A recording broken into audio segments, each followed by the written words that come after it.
Bismillahirrahmanirrahim. Assalamualaikum warahmatullahi wabarakatuh. Alhamdulillah, alhamdulillahi rabbil alamin. Wassalatu wassalamu ala asrafil anbiya'i wal mursalin, Sayyidina Muhammadin wa ala alihi wa sahbihi ajmain, amma ba'd. Rabbi syrahli sadri wa yassirli amri wa ahlul uqdatan min lisani yafqahu qauli. Anak-anakku sekalian, apa kabarnya hari ini? Semoga kita semua tetap dalam lindungan Allah Subhanahu wa taala, dijauhkan dari segala macam penyakit. Untuk itu, kita harus tetap berada di rumah, belajar di rumah, serta harus tetap semangat dalam menerima pembelajaran. Anak-anakku sekalian, adapun materi pembelajaran daring kita pada hari ini yaitu tata urutan pelaksanaan ibadah haji. Anak-anakku sekalian bisa melihat di dalam buku kalian di halaman 122. Sebelum kita melanjutkan materi kita pada hari ini, kembali saya akan menjelaskan sedikit tentang beberapa hal kaitannya dengan pelaksanaan ibadah haji. Yang pertama, pengertian ibadah haji. Ibadah haji adalah berziarah atau menyengaja mengunjungi Ka'bah untuk mengerjakan ibadah yang meliputi tawaf, sa'i, wukuf, dan ibadah-ibadah lainnya untuk memenuhi perintah Allah Subhanahu wa taala dalam waktu yang telah ditentukan. Yang kedua, hukum pelaksanaan ibadah haji. Hukumnya adalah wajib ain, sekali seumur hidup bagi setiap muslim yang mampu melaksanakannya. Yang ketiga, syarat-syarat ibadah haji. Yang pertama, beragama Islam, yaitu seseorang yang telah meyakini kebenaran ajaran Islam, kemudian diwujudkan dengan mengikrarkan 2 kalimat syahadat. Itu yang pertama, syarat-syarat ibadah haji. Yang kedua, berakal sehat. Ibadah haji diwajibkan kepada muslim dengan syarat dia harus berakal dan tidak gila. Adapun orang gila ataupun orang yang tidak berakal, seandainya mereka mengerjakan ibadah haji, maka hajinya tidak diterima dan dianggap tidak sah. Kemudian yang ketiga, dia harus balik, yaitu orang yang telah sampai umur sehingga dapat membedakan mana yang baik dan mana yang benar. Kemudian yang keempat, merdeka, bukan hamba sahaya. Yang kelima, kuasa atau mampu mengerjakannya. Ibadah haji diwajibkan kepada muslim yang berakal dan telah balik dengan syarat dia mampu, baik dari sisi kesehatan, keuangan, begitu pula dengan keimanan. Anak-anakku sekalian, untuk lebih jelasnya pembelajaran kita tentang tata urutan pelaksanaan ibadah haji, marilah kita simak baik-baik atau kita saksikan video berikut ini tentang tata urutan pelaksanaan ibadah haji. Selamat menyaksikan. Labbaik Allahumma labbaik, labbaik la syarika lak labbaik, innal hamda wan ni'mata lak wal mulk. Ibadah haji sebagai rukun Islam kelima wajib dilakukan bagi mereka yang punya kemampuan, baik fisik maupun harta atau biaya untuk perjalanannya. haji itu sendiri terbagi 3 macam, yaitu haji tamattu, haji qiron, dan haji ifrad. Untuk kebanyakan jamaah haji dari Indonesia adalah tamattu, yaitu umroh dan hajinya terpisah sehingga membayar dam tamattu. Untuk jamaah haji yang datang langsung menuju Mekah, maka akan langsung melakukan umroh dengan niat umroh di Miqat Yalamlam di atas pesawat. Kemudian lepas ihram, ganti dengan pakaian biasa dan menunggu sampai dengan tanggal 8 Zulhijjah untuk kembali berihram dan berniat haji. Sedangkan jamaah haji yang langsung menuju Madinah akan berihram dan niat umroh di Zulhulaifah atau Bir Ali untuk umroh. Kemudian lepas ihram, ganti dengan pakaian biasa dan menunggu sampai dengan tanggal 8 Zulhijjah untuk kembali berihram dan berniat haji. Berikut manasik haji langkah demi langkah dan hal-hal yang wajib dilakukan dan larangan-larangan yang harus dijauhi. Rukun haji. Kebanyakan para ulama berpendapat bahwa rukun haji terdiri dari ihram, wukuf di Arafah, tawaf di Ka'bah, sa'i antara Bukit Safa dan Marwah, tahallul, dan tertib.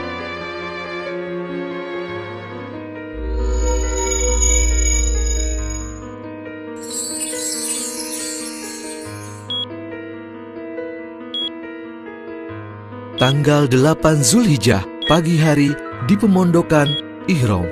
Pagi hari setelah sarapan sebelum memakai ihram, lakukanlah persiapan dengan bersih-bersih diri, seperti menggunting kuku, merapikan rambut, kemudian mandi seperti mandi junub. Setelah itu, pakailah wewangian di badan, bukan di pakaian ihram. Pakailah kembali kain ihram yang terdiri dari 2 helai yang bersih.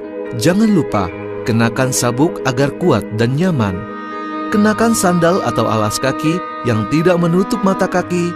Diperbolehkan mengenakan kacamata, jam tangan, atau alat pendengaran, namun dilarang menutup kepala dengan benda yang melekat seperti topi, namun payung diperbolehkan. Untuk wanita cukup mengenakan mukena sholat, warnanya apa saja, namun lebih utama yang putih. Menutup aurat dan tidak menampakkan bentuk tubuh, serta tidak diperbolehkan menutup muka dan mengenakan kaos tangan. Setelah itu berniat haji. Labbaik Allahumma hajjan, nawaitul hajja, wa ahramtu bihi lillahi ta'ala. Dan perbanyaklah talbiyah. Labbaik Allahumma labbaik, labbaik la syarika laka labbaik, innal hamda wan ni'mata laka wal mulk la syarika lak. لبيك اللهم لبيك لبيك لا شريك لك لبيك إن الحمد والنعمة لك والملك لا شريك لك. Ketika jamaah haji telah berniat, maka jauhi perbuatan rafath, fusuk, dan jidal. Juga larangan yang dibagi menjadi 3 bagian. Pertama, larangan yang khusus bagi laki-laki, yaitu memakai pakaian yang berjahit atau yang membentuk tubuh, atau sebagian anggota tubuh seperti kaos kaki, menutup kepala dan muka, dan memakai sepatu yang menutup mata kaki. Kedua, larangan khusus untuk wanita, yaitu menutup muka dengan sesuatu yang melekat dengan kulitnya, dan memakai 2 sarung tangan. Ketiga, larangan untuk laki-laki dan wanita, yaitu tidak jidal, rafas, dan pusuk, tidak memakai harum-haruman, tidak membunuh binatang buruan, tidak berjimat atau senggama, tidak mencabut atau mencukur rambut, tidak menggunting kuku, dan tidak merusak tanaman. Kemudian jamaah haji berangkat menuju Mina untuk mabit. Ini adalah sunnah Rasulullah Shallallahu Alaihi Wasallam ketika haji wada. Namun, untuk jamaah haji program Departemen Agama, sebagian besar tidak melakukan dan langsung menuju Arafah untuk wukuf keesokan harinya. Tanggal 8 Zulhijjah, sore di Mina, mabit. Sesampai di Mina siang hari, maka lakukanlah sholat zuhur di Qashar dari 4 rakaat menjadi 2 rakaat. Demikian pula sholat asar di Qashar dari 4 rakaat menjadi 2 rakaat, dikerjakan di waktunya. Solat maghrib dikerjakan di waktunya 3 rakaat dan solat isya dikerjakan di waktunya dikosor dari 4 rakaat menjadi 2 rakaat. Lalu mabit atau menginap di Mina dengan memperbanyak talbiyah dan amalan-amalan lain yang disunahkan hingga subuh. Solat subuh dilakukan di Mina. Kemudian setelah fajar berangkatlah menuju Arafah. Untuk menghindari kemacetan di jalan dan terlambat sampai di Arafah, sebagian jamaah ONH Plus berangkat menuju Arafah setelah melewati tengah malam di Mina, sehingga sholat subuh dilakukan di Arafah. Tanggal 9 Zulhijjah, siang di Arafah. Sesampai di Arafah, bersiaplah dengan makan siang lebih awal, kemudian memperbaharui wudhu, dan ketika telah masuk waktu zuhur, sholat zuhur dan asar di jamak takdim dan dikosor.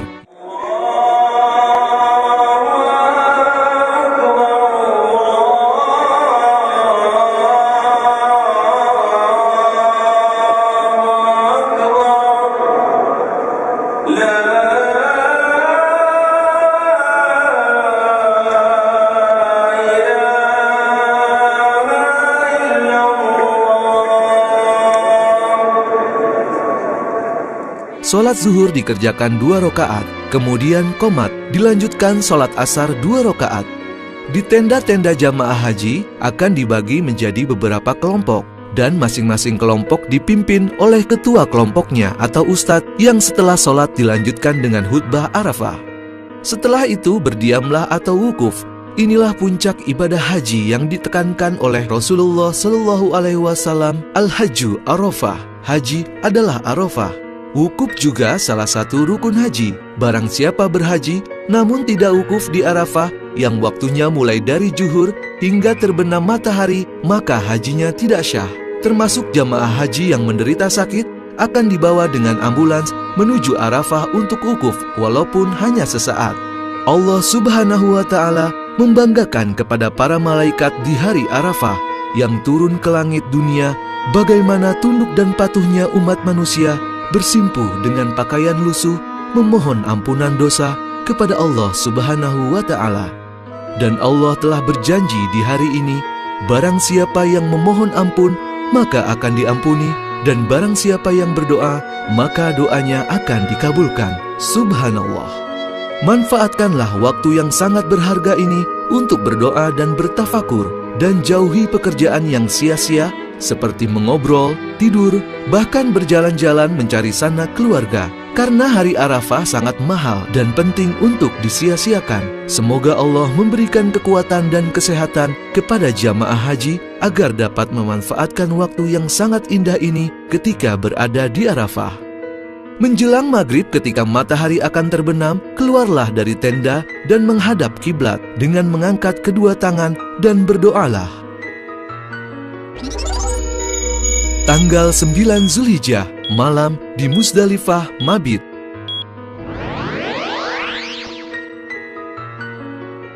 Ba'da maghrib, jamaah haji melanjutkan perjalanan menuju Musdalifah, dan sesampai di sana, lakukan sholat maghrib dan isya jamak takhir dan dikosor, yaitu sholat maghrib 3 rakaat dan sholat isya 2 rakaat.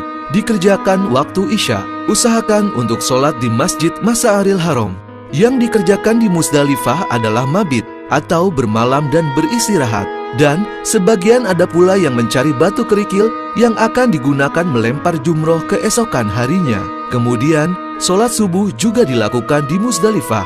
Setelah sholat berdoa dan perbanyak zikir. Kemudian perjalanan dilanjutkan menuju Mina. Tanggal 10 Zulhijjah, siang di Mina melempar jumroh Aqobah. Sesampai di Mina, istirahatlah sejenak. Kemudian sarapan sambil melihat situasi areal jumroh. Tanggal 10 Zulhijjah yang dilempar hanya 1 jumroh, yaitu jumroh Aqobah. Jika memungkinkan, melontarlah sebelum zuhur bagi yang memiliki fisik sehat. Namun, bagi jamaah haji yang sudah berumur dan keadaan kurang sehat, dapat melempar ba'da zuhur, karena waktu melempar adalah sampai tengah malam. Perbanyak bacaan takbir karena hari ini adalah Idul Adha. Melemparlah dengan tangan kanan dengan gaya melempar dengan mengucapkan Bismillahi Allahu Akbar setiap melempar. Dan pergunakan kerikil seujung jari sebanyak 7 buah. Usahakan membawa lebih sebagai cadangan agar ketika melempar dan batu terpental keluar lubang dapat digantikan dengan batu cadangan. Melempar jumroh adalah wajib haji. Ketika jamaah haji dengan alasan sakit atau uzur dapat diwakilkan oleh kerabatnya dengan mengerjakan bagi dirinya sendiri terlebih dahulu, baru kemudian melempar untuk orang yang diwakilinya. Hari ini ditandai juga dengan pemotongan hewan hadyu, yaitu dalam haji tamatu dan hewan kurban atau pada hari setelahnya di hari-hari tasyrik 11, 12, dan 13 Zulhijjah. Setelah itu, akhiri dengan tahallul yang ditandai dengan menggunting rambut. Ganti ihram dengan pakaian biasa sehingga larangan ihram sudah tidak berlaku kecuali jima dengan istri. Setelah melempar jumroh Aqobah, berangkatlah menuju Masjidil Haram untuk tawaf ifadah. Tanggal 10 Zulhijjah, sore di Masjidil Haram tawaf ifadah. Tawaf ifadah termasuk salah satu rukun haji. Jika tidak dilakukan, maka hajinya tidak syah dan tidak dapat digantikan dengan dam atau diwakilkan. Tawaflah seperti ketika pertama kali umroh, dengan dimulai dari rukun Hajar Aswad, mengelilingi Ka'bah 7 putaran sempurna, yang dilanjutkan dengan sholat sunnah 2 rakaat di belakang makom Ibrahim, kemudian minum air zam-zam. Kondisi areal tawaf biasanya akan sangat padat. Untuk jamaah haji yang sudah berumur dan kondisi kurang sehat, dapat melakukannya di lantai 2 atau lantai 3 Masjidil Haram. Walaupun lintasannya akan lebih jauh, namun dapat mengurangi kepadatan. Juga tidak dianjurkan mencium Hajar Aswad. Setelah tawaf, berjalanlah menuju Bukit Sofa untuk melakukan sa'i 7 putaran bolak-balik dari Bukit Sofa menuju Bukit Marwah sebanyak 7 kali yang berakhir di Bukit Marwah. Sa'i juga merupakan salah satu rukun haji yang harus dilakukan. Setelah itu, akhiri dengan tahallul yang ditandai dengan menggunting rambut. Ganti ihram dengan pakaian biasa sehingga larangan ihram sudah tidak berlaku. Kemudian berangkat menuju Mina untuk mabit. Pada tanggal 10 Zulhijjah, setelah melakukan mabit di Muzdalifah melewati tengah malam, ada beberapa pilihan kegiatan ibadah yang dapat dilakukan oleh jamaah haji. Pilihan pertama, berangkat menuju Masjidil Haram untuk melakukan tawaf ifadah, yaitu tawaf, sa'i, dan tahallul awal. Ganti ihram dengan pakaian biasa, kemudian berangkat menuju Mina untuk melontar jumroh Aqobah dan tahallul tsani. Pilihan kedua, langsung menuju Mina untuk melontar jumroh Aqobah, tahallul awal, ganti ihram dengan pakaian biasa, kemudian berangkat menuju Masjidil Haram untuk tawaf ifadah dan tahallul tsani. Kembali ke Mina untuk mabit. Pilihan ketiga, berangkat menuju Mina untuk melontar jumroh Aqobah, kemudian tahallul awal, lepas ihram, dilanjutkan mabit dan melontar 3 jumroh tanggal 11 sampai dengan tanggal 12 atau 13 Zulhijjah. Baru kemudian menuju Masjidil Haram untuk tawaf ifadah dan tahallul tsani. Tanggal 11 Zulhijjah di Mina melempar 3 jumroh, ula, wusta, dan Aqobah. Sholat subuh di Mina kemudian isi kegiatan dengan amalan-amalan yang disunahkan oleh Rasulullah Shallallahu Alaihi Wasallam seperti mengaji, zikir, dan lain-lain. Persiapkan batu kerikil minimal 21 batu, ditambah cadangan jika terpental keluar lubang tempat jumroh. Makan siang di awal waktu, kemudian sholat zuhur dikosor dari 4 rakaat menjadi 2 rakaat. Kemudian berangkat menuju jumroh ula, lalu lemparlah dengan 7 batu kerikil dengan membaca Bismillahi Allahu Akbar tiap kali melempar. Setelah itu, menuju jumroh wusta, lakukan hal yang sama dengan melempar 7 batu. Yang terakhir, menuju jumroh Aqobah, juga dengan melempar 7 batu kerikil. Untuk jamaah haji yang sakit atau uzur, dapat diwakilkan dengan kerabatnya, dengan syarat kerjakan melempar untuk diri sendiri terlebih dahulu, baru kemudian melempar untuk orang yang diwakilinya.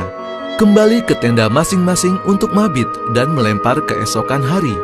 Selama mabit di Mina, kerjakan sholat fardu di Qashar menjadi 2 rakaat, kecuali maghrib dan subuh yang dikerjakan di waktunya masing-masing. Tanggal 12 Zulhijjah, di Mina, melempar 3 jumroh, wula, wusta, dan akobah.